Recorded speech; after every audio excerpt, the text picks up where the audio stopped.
with Beau getting ready to go, what can you guys do to help him feel more comfortable and more acclimated for a team that's going to score a lot of points? Cincinnati, so you have to score a lot as well. I think just building him up. He has a lot of ability. We've seen him throw. He has a great arm, confident kid. I mean, to throw him in the fire like that was really tough. You don't play him. And he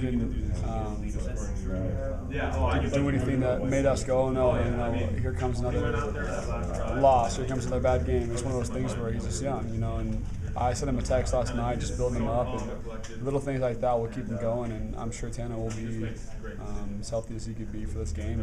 And Beau is going to have to do a lot this week for us, so we're going to adjust a little bit for him so he can feel at his best comfort level coming to the game. How much of that leadership is going to fall upon you guys' shoulders to make sure that he has a good game, taking that pressure off of him and making things easy for him? Just simplifying things will give him a little more confidence, and sure. That look that you can give him, that arm, on his shoulder, that pep talk before the game. Simplifying things with him is going to help the most, and then us making plays for him will just let him breathe deeper, And so I think that it's not much you can say, really, just buoying him up and being a buddy to him. I mean, he's 5-6 years younger than most of us receivers, so he's your little brother and on the team, and you want to make sure you're looking out for him and give him that deep breath of confidence. And they're picking him up. Are you expecting Tanner to play, or do you have any? I do, yeah, I do for sure. I mean, if it was that bad, he wouldn't have came back in the game. I mean, it was a bad injury enough to where, dang, I've never had a person hamstring that bad, but seeing him limp that bad, it must have been something. But super tough kid, he's not going to be held back, in my opinion. But whoever it is, we know we can win with. What do you say about this offense? 3 wins, comes in the fourth quarter, last drive of the game to be able to pick those up. I feel like all of our wins have been pretty much in the last. At least there's been some turmoil in the game where we had to pick ourselves up and move forward, and some of them happened the last drive. I think 3 of them happened the last drive, and so we have some of the coaches have expressed to us this is the most resilient team they've seen in a while here at BYU, and so that says a lot that we have a resilient team. And BYU always has resilient teams, but there's something special about this team. I think it's just fed up of going 8-5, and so we're doing everything we can not to let that happen. Halfway through the season, what would you say the identity of this team is? Would you say it's resilient? Resilient, yeah, that's a good word to describe us.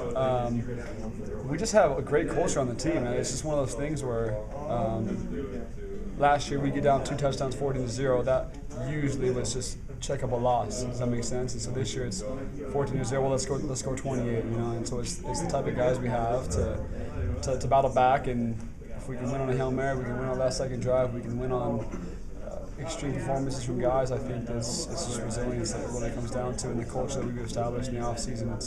We've had great leadership, and these younger guys have guys to turn to that are older and seniors, and we got a really good group. What have you seen in this Cincinnati defense? Say it again? What have you seen in this Cincinnati defense? They're athletic, man. They're, at least speaking of the defensive backs and the corners, they're one of them, he's a lot quicker than the other one, but the other one's a lot bigger, so he's a lot longer, and so they both have different strengths. And some of the coaches who have played them this year have told our coaches that you'll look at them, in warm-ups and in pregame and across the ball, and they'll look like an NFL team. They'll look big, they'll look really athletic.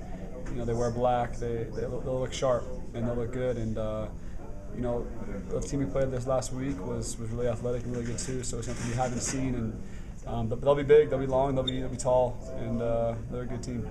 Down 14-0 on Saturday, you guys responded incredibly well.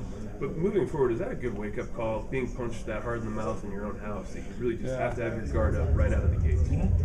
I think on offense, Coach and I expressed to us today that I think 5 out of the 6 games, we've started off that first drive with at least a 6 or 7 yard loss, and so that's a terrible way to start. And it might even be in the first play of the game. We start off with usually a 6 or 7 yard loss, which is really strange. So this week we're going to focus on not having to scramble and just find a way to get our first down. But that first play of the game is going to be a special one to get us moving forward. You're having a really nice senior season.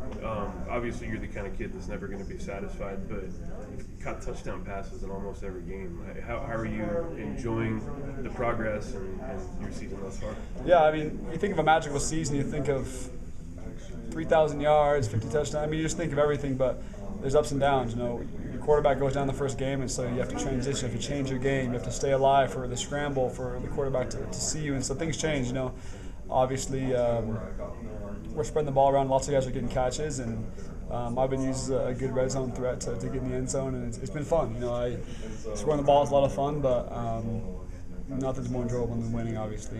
But yeah, I do get hungry. I want to score more. I want to have more yards and more catches. But ultimately, it's so you can lead that game and you guys know that you want to win. And you're catching balls because you want to win. But it's been fun. It really has. Like I'm not complaining for sure. It seems like you're allowing yourself to be excitable. You're showing a lot more emotion after touchdown grabs and really just celebrating the game more than ever. Yeah, I think that it's that true emotion. I guess I have 2 months left at BYU. We're done with school, done with BYU football, and I want guys to know the legacy that I left. And you know, it's not something that I think about when I catch a touchdown. Let me celebrate harder. It's just one of those things where I look at the film and almost laugh. Like, I did that really? Because it's just really naturally what I'm doing. I want guys to be excited when they play, and I wish I would have showed a little bit of that more last year because it's really how I am, and I want the younger guys to see that, and you know, that's how we play. We're resilient. We can win, whether it's the last second or the last drive or the first drive. We can beat guys. It was a little surprising to learn that 2 guys were suspended for the game for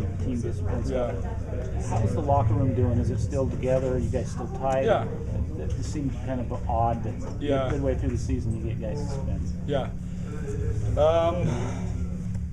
It's one of those things where I didn't even find out until after the game, like really what had exactly happened. I just knew that it was, not showing up at the hotel.